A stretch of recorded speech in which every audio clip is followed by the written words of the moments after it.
What is up, you guys? Welcome back to the channel, and in today's video I want to talk to you specifically about the problem of building custom furniture or custom project for someone and then them not liking some minute detail of it. Listen, we've all been there. I want to show you how to solve that issue moving forward in this video, so let's dive in.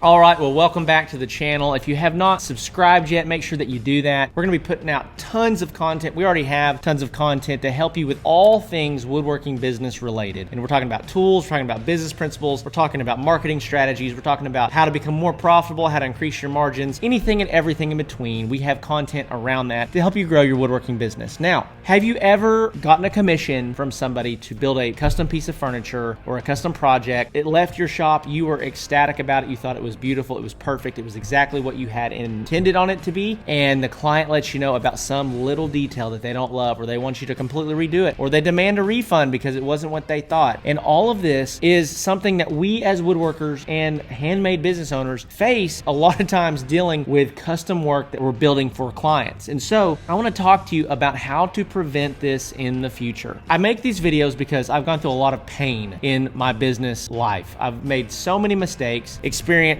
the highs of the highs and the lows of the lows, and the lows have been absolutely soul-crushingly low. And so I make these types of videos to help you so that you don't have to experience this, and you can put plans in place now so that you don't have to worry about this in the future. But the reality is most of you won't do anything with this content. You'll just watch it and be like, you know, that's a really good idea, and then you'll still go make all the mistakes that I had to make, and then once you feel the pain that I felt, then you'll implement these processes. But anyways, I want to talk to you about how the biggest reason that this happens is simply because of a mismanagement of expectations. They have expectations in their mind that do not align with the reality of what you're doing. Okay, so your job is not to just be mad at them because they don't have realistic expectations, but to align their expectations with what you're really going to be doing. That's one of the biggest pieces of advice that I can give you when it comes to building custom furniture, to working with clients one-on-one, always being a great experience for both you and for the client. There is something in their head that they're expecting that's not in line with what you're actually going to be doing with their project. So the number one thing that I would say that you need to start doing is, number one, over-communicating.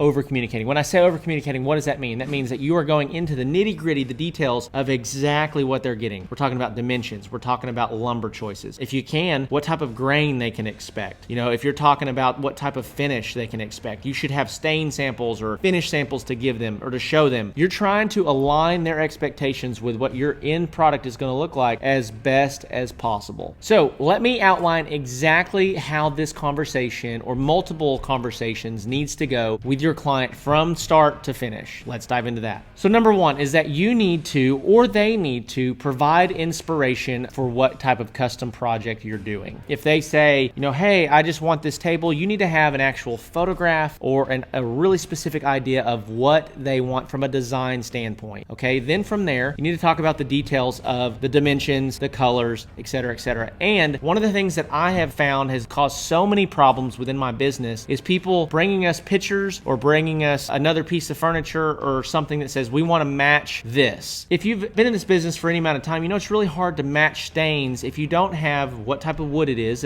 that stain is on, and you don't have the name and the code for what stain is used to match that. And what you'll end up finding is that you'll build the table and you'll get the stain and you'll do all that pretty quickly, and you'll go back and again and again and again and again and again and again trying to restain this table to get it to match that piece of furniture. So one of the biggest pieces of advice that I can give you, that I constantly am trying to preach to my team as well, is that we do not match stains just based on photographs. That's not something that we even offer to do. And the reason being is that we cannot guarantee that we can get it to match based on the type of wood, based on how sanded it was. You know, the more that you sand on a piece of wood, the lighter the stain is going to take. That's one of the things you can do to eliminate lots of issues with color matching. Okay, if they want something painted to match something in their home, they need to get you the paint code. They need to get you the name and the code of what they have and the sheen that they want so that you can paint it to match. Not just like, hey, here's a picture, best of luck, and if you get it wrong, well, I'm gonna need you to redo it. That is not the right way to operate custom furniture business, right? Once you have inspiration, once you have, if you're trying to match something, you have stain codes and names and paint codes and names. Or let's say you're not trying to match, but you know exactly what they want. We need to get this on an invoice. It needs to be in writing. And one of the biggest challenges that you'll face too with dealing with people sometimes is that they'll bounce all over the place on what they want. They can't make a decision. So you've talked about 4 or 5 different options, and ultimately you can't remember what was decided on. And if it's not written down, you might think you know, but you'll end up producing something that was their second choice, not what 5 decisions later they decided is what they really wanted. You need to agree in writing on an invoice what they're getting specifically. The next thing that you need to do that I fully endorse, that I fully believe in, that changed our business in a major way, is you need to have cosmetic standards.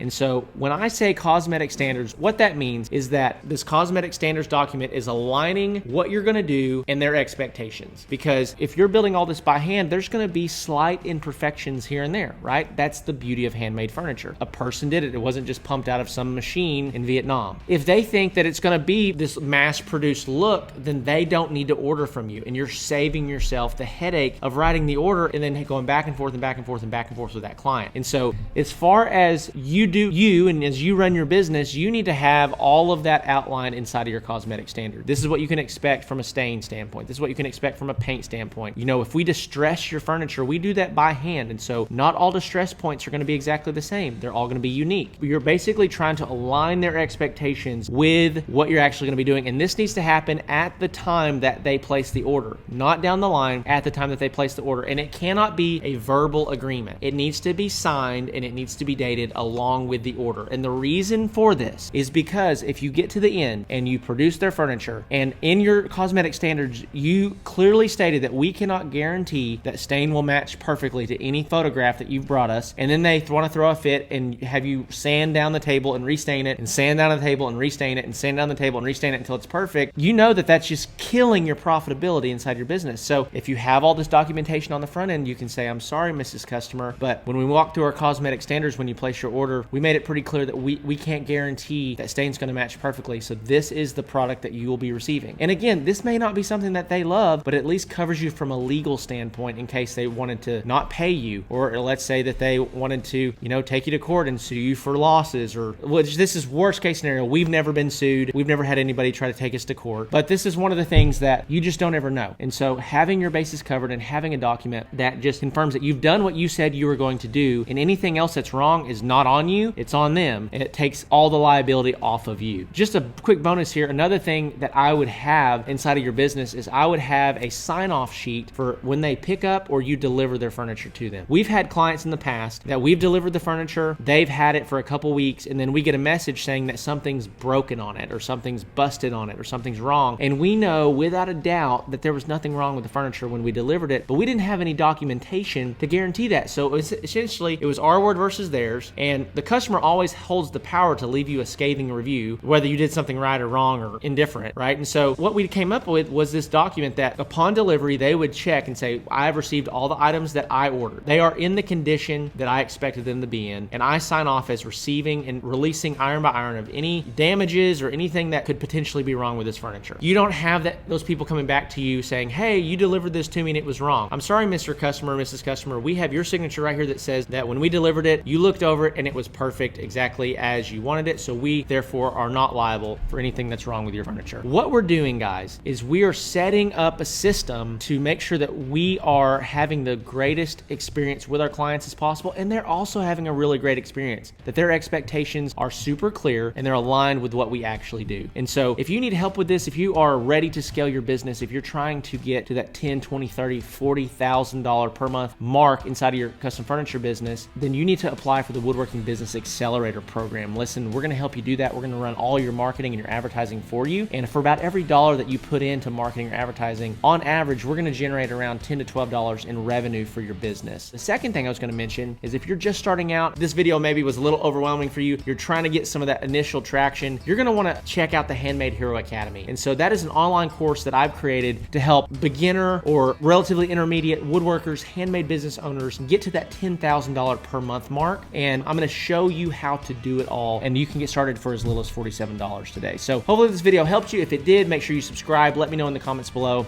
and I'll see you in the next one.